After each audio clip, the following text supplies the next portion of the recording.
इस वीडियो में हम काय की बात करेंगे history and evolution of Java. Java कब आया वो तो एक सिंपल सी डेट है, लेकिन जावा क्यों आया, क्या एनवायरनमेंट में चेंजेस थे जिसके कारण ये नई लैंग्वेज आई, उसके बारे में हम बात करने वाले हैं। तो भाई सबसे पहले मैं क्या बोलूंगा, जावा ने क्या चालाकी करी, जावा ने रिच हेरिटेज को इनहेरिट किया सी और सी प्लस प्लस के। भाई बहुत सारी नई लैंग्वेजेस आ रही थी, कुछ मार्केट में प्रेजेंट थी, कुछ चली गई, फेल हो गई, फ्लॉप हो गई। क्यों? क्योंकि उनके सिंटैक्स बहुत नए थे। लोगों को नए सिंटैक्स को अडॉप्ट करने में क्या हो रहा था, प्रॉब्लम हो रहा था। तो जावा वालों ने क्या चालाकी करी, सिंटैक्स बेसिकली सी सी प्लस प्लस जैसा यूज कर लिया, ताकि जो लोग सालों से सी सी प्लस प्लस में काम कर रहे हैं उनको जावा में आने की दिक्कत ना हो। तो पहला तो उनने क्या किया, रिच हेरिटेज को इनहेरिट किया सी और सी प्लस प्लस का। दूसरा, इसमें कुछ उनने अपने इनोवेटिव कॉन्सेप्ट्स क्या किए, ऐड किए। मैंने बोला इनने अपने कुछ इनोवेटिव कॉन्सेप्ट्स क्या किए, ऐड किए। इन दोनों को जोड़ के एक नई लैंग्वेज आई, कौन सी, जावा। तो भाई पुरानी चीजें भी थी सी सी प्लस प्लस वाली, प्लस खुद का इनोवेशन भी था। खुद का इनोवेशन क्या था, कोई बता सकता है? जावा का इनोवेटिव कॉन्सेप्ट क्या है? अगर आपको मालूम है बहुत अच्छी बात है, लेकिन अगर आपको नहीं मालूम तो हम थोड़ा आगे बढ़ते हैं, आप खुद ब खुद बताओगे कि जावा का इनोवेटिव कॉन्सेप्ट क्या था। तो भाई सबसे पहले जावा है क्या? मैंने बोला जावा एक प्रोग्रामिंग लैंग्वेज है। जावा एक कंप्यूटर प्रोग्रामिंग लैंग्वेज है, जैसे सी एक लैंग्वेज है, सी प्लस प्लस एक लैंग्वेज है, पाइथन एक लैंग्वेज है, वैसे जावा भी एक क्या है, प्रोग्रामिंग लैंग्वेज है। अब कोई भी प्रोग्रामिंग लैंग्वेज क्यों आती है? भाई सी था तो सी प्लस प्लस क्यों आया, या सी प्लस प्लस था तो जावा क्यों आया, या पाइथन क्यों आया? कोई भी कंप्यूटर लैंग्वेज इनोवेशन दो कारणों से होता है। मैंने बोला कोई भी कंप्यूटर लैंग्वेज इनोवेशन दो कारणों से होता है। पहला कारण क्या बोला, adapt to changing environment and uses. मैंने बोला पहला कारण क्या है, adapt to changing environment and uses. ये एक बहुत इंपॉर्टेंट पॉइंट है कि एनवायरनमेंट में कुछ क्या हो रहा है, चेंज हो रहा है, तभी नई लैंग्वेज आ रही है। अब पाइथन पुराना था, कोई लोग पूछ नहीं रहे थे, लेकिन एआई और एमएल आया, एनवायरनमेंट में एआई आया तो पाइथन का बूम आ गया। तो पाइथन के लिए एनवायरमेंटल चेंज क्या था, एआई था। तो ऐसे जावा के लिए भी कुछ क्या था, एनवायरमेंटल चेंज था। वो क्या था उसके बारे में भी बात करते हैं। दूसरा, पुरानी लैंग्वेज इन नए चेंजेस को फुलफिल नहीं कर पा रही, पुरानी लैंग्वेज में कुछ रिफाइनमेंट्स और इंप्रूवमेंट्स चाहिए। तो मैंने क्या बोला, जावा है क्या, एक प्रोग्रामिंग लैंग्वेज है। कोई भी प्रोग्रामिंग लैंग्वेज क्यों आती है, या तो एनवायरनमेंट में कुछ चेंज हो रहा है, दूसरा एग्जिस्टिंग लैंग्वेज उस चेंज को फुलफिल नहीं कर पा रही, उसमें कुछ रिफाइनमेंट और इंप्रूवमेंट की जरूरत है। तो भाई मैंने दो क्वेश्चंस भी रेस किए। पहला, जावा का इनोवेटिव कॉन्सेप्ट क्या था, दूसरा जावा के लिए एनवायरनमेंट चेंज क्या था। इस दोनों के बारे में हम बात करेंगे, इनफैक्ट बहुत डिटेल में बात करेंगे। लेकिन उससे पहले हम एक कहानी देखते हैं जावा की हायरार्की की, जावा की लीनिएज की, जावा के इंसेस्टर्स की। लीनिएज मतलब हायरार्की, इंसेस्टर्स। तो हम जावा के लीनिएज के बारे में बात करेंगे। तो भाई सबसे पहले हम बात करेंगे the birth of modern C language का की बात करेंगे। तो जावा का इवोल्यूशन समझाने के लिए मैं थोड़े साल पीछे जा रहा हूं। मैं चालू कर रहा हूं कैसे, सी लैंग्वेज से। कोई मुझे बता सकता है कि भाई सी लैंग्वेज का नाम सी क्यों पड़ा, व्हाई इट इज कॉल्ड सी? सी का नाम सी इसलिए पड़ा क्योंकि इसके प्रेडिसेसर का नाम क्या था, बी लैंग्वेज था। तो बी के बाद क्या आया, सी। तो भाई सी के बारे में बात करते हैं। तो भाई एक लैंग्वेज चलती थी BCPL, basic computer programming language. किसने बनाई थी भाई, मार्टिन रिचर्ड्स ने। किसने बनाई थी, मार्टिन रिचर्ड्स ने। BCPL के बाद क्या आई, BI, developed by Ken Thompson. मैंने बोला BCPL के बाद क्या आया, B आया। किसने बनाया था भाई, केन थॉमसन ने बनाया था। और बी के बाद क्या आई, C. We all know creators of C, mister Dennis Ritchie. तो भाई किसने बनाई, सी बनाई, डेनिस रिची ने बनाई। अच्छा, जब मैं लीनिएज बता रहा हूं तो मैं सी से क्यों चालू कर रहा हूं, मैं BCPL और बी के बारे में क्यों नहीं बात कर रहा? भाई क्या है, C is said to be the base language for modern languages. ठीक है, BCPL आए, बी आए, लेकिन प्रैक्टिकली इतना इंडस्ट्री में यूज नहीं हुई। एकेडमिशियंस ने बनाई, रिसर्च पर्पस में बनाई, रिसर्च में ही रह गई, लेकिन प्रैक्टिकली इंडस्ट्री में यूज नहीं हो पाई। सी के बारे में खास बात है, क्या खास बात बोली, it's a language for programmer by a programmer. एक प्रोग्रामर ने प्रोग्रामर के लिए भाषा बनाई है और इनफैक्ट आज सी को आए हुए ऑलमोस्ट 50 साल हो गए, इनफैक्ट 50 साल से ऊपर हो गए हैं, लेकिन आज भी आपको सी के इंप्लीमेंटेशंस मिलेंगे। हम विंडोज पे काम करते हैं रिटन इन सी, हम लिनक्स यूज करते हैं, मैक ओएस वगैरह यूज करते हैं, all have been developed using what, C. तो 50 सालों से आज भी सी की डिमांड है, आज भी लोग सी करते हैं। क्यों? क्योंकि it is the base language for modern languages. आज भी सिस्टम डेवलपमेंट में जो नंबर 1 लैंग्वेज बोलेंगे वो कौन सी है? सी। तो बीसीपीएल और बी आई तो सही, लेकिन प्रैक्टिकली इंडस्ट्री में यूज नहीं हो पाई। तो बीसीपीएल किसने बनाई थी भाई? मार्टिन रिचर्ड्स ने। बी किसने बनाई? केन थॉमसन ने। की सी किसने बनाई? Dennis Ritchie. पर्टिकुलरली 1970s का टाइम था, तो मैं हायरार्की की बात कर रहा हूं, तो early 70s, 71, 72, that was the time when C language was introduced. और सी को मदर लैंग्वेज कहते थे स्ट्रक्चर्ड प्रोग्रामिंग की। मैंने बोला सी को मदर लैंग्वेज कहते थे किसकी? स्ट्रक्चर्ड प्रोग्रामिंग की। तो entire 70s was the decade of C language. Entire 70s was the decade of C language. पूरे 70 के दशक में ये लैंग्वेज इस्तेमाल हुई, बहुत ज्यादा यूज हुई, बहुत ज्यादा डेवलपमेंट्स हुए। किसको यूज करके? सी लैंग्वेज को यूज करके। 1979 तक, मैंने बोला 1979 तक प्रोग्राम का साइज बहुत बड़ा हो गया, उसको मैनेज करने में दिक्कत आने लग गई। मैंने क्या बोला? प्रोग्राम का साइज बहुत बड़ा हो गया, उसको मैनेज करने में दिक्कत आने लग गई।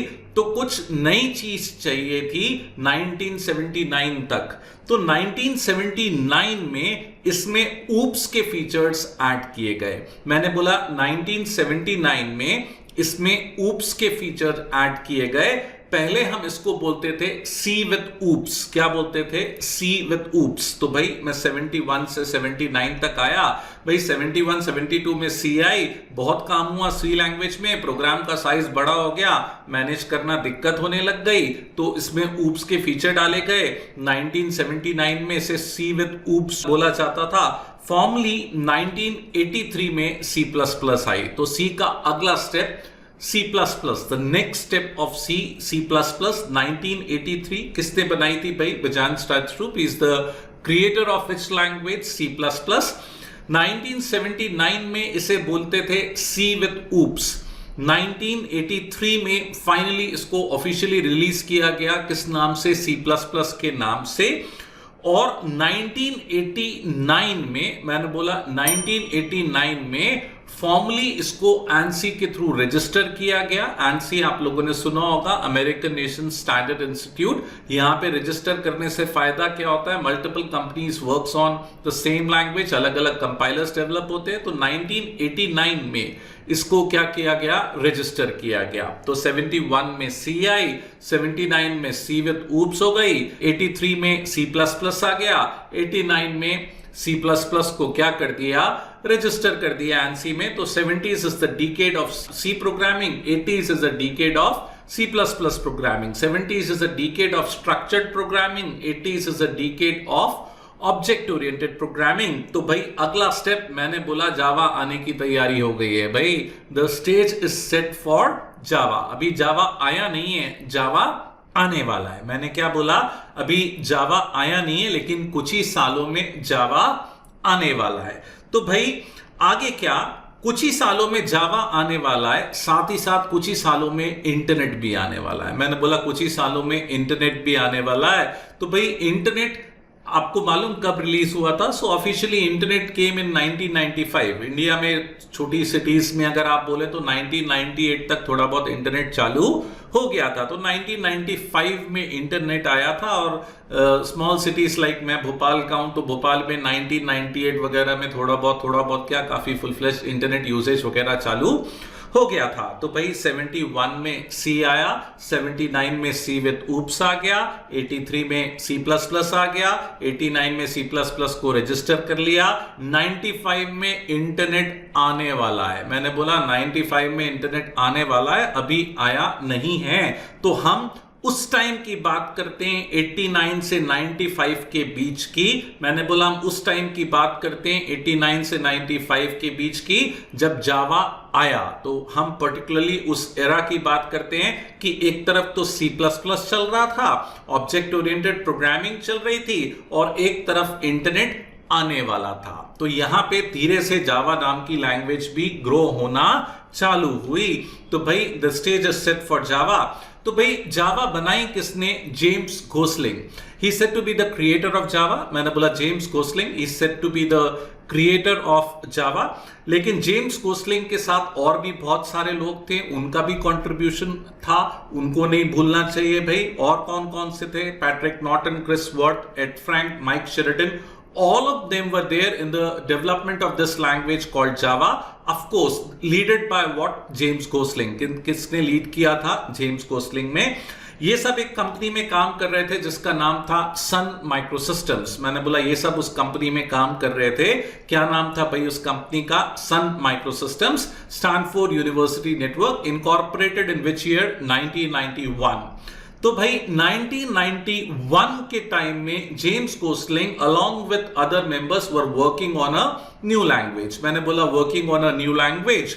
भाई इस न्यू लैंग्वेज का नाम जावा बाद में आया, पहले इसको हम ओक करके रेफर करते थे। मैंने बोला क्या हम करके रेफर करते थे? ओक करके रेफर करते थे। तो in 1991 it was referred as Oak. मैंने बोला in 1991 it was referred as Oak. Officially in 1995 it was re-released by the name Java। तो भाई पहले ओक बोलते थे, फिर जावा बोलते थे। भाई ओक क्यों, जावा क्यों किया, दोबारा रिलीज क्यों किया, उसके पीछे भी कहानी है, उसके बारे में भी बात करते हैं। लेकिन 1991 में ओक बोलते थे, 1995 में जावा बोलते हैं। अगर आप लोगों ने जावा का सिंबल देखा हो तो it's a coffee cup with fumes. एक कॉफी कप है जिससे धुआं आता रहता है। तो Oak and Java both are a type of coffee beans. मैंने क्या बोला? Oak and Java both are a type of what? Coffee beans. तो 1991 में ओक आया, 1995 में जावा आया। भाई ओक का नाम बदल के जावा क्यों किया उसके बारे में हम बात करते हैं। लेकिन मैं 89 से थोड़ा सा और आगे बढ़ गया, 1991 पर ओक आ गया। और मैंने ये भी बोला 1995 में जावा आने वाला है। मैंने बोला Oak and Java both are a type of what? Coffee beans. तो भाई ओक एक प्लेटफॉर्म इंडिपेंडेंट लैंग्वेज थी। मैंने बोला ओक एक प्लेटफॉर्म इंडिपेंडेंट लैंग्वेज थी जिसको स्मॉल डिवाइसेस के लिए टारगेट किया गया था। किसके लिए टारगेट किया था भाई? स्मॉल डिवाइसेस के लिए। तो भाई मैं बोलूंगा ओक। ओक एक प्लेटफॉर्म इंडिपेंडेंट लैंग्वेज थी जिनको आप रिमोट्स में, माइक्रोवेव्स में, टीवीज में चला सकते थे। तो what was Oak? A platform independent language. Platform independent क्या होता है हम अगले वीडियो में बहुत डिटेल में बात करने वाले हैं भाई। तो ओक की खासियत क्या थी? Platform independent. मैंने बोला ओक की खासियत क्या थी? Platform independent. टारगेट क्या था? Small devices. टारगेट क्या था? स्मॉल डिवाइसेस जो अलग अलग डिवाइसेस पे चल सके। Platform independent. और इंटरनेट को जरूरत किसकी थी? Platform independent.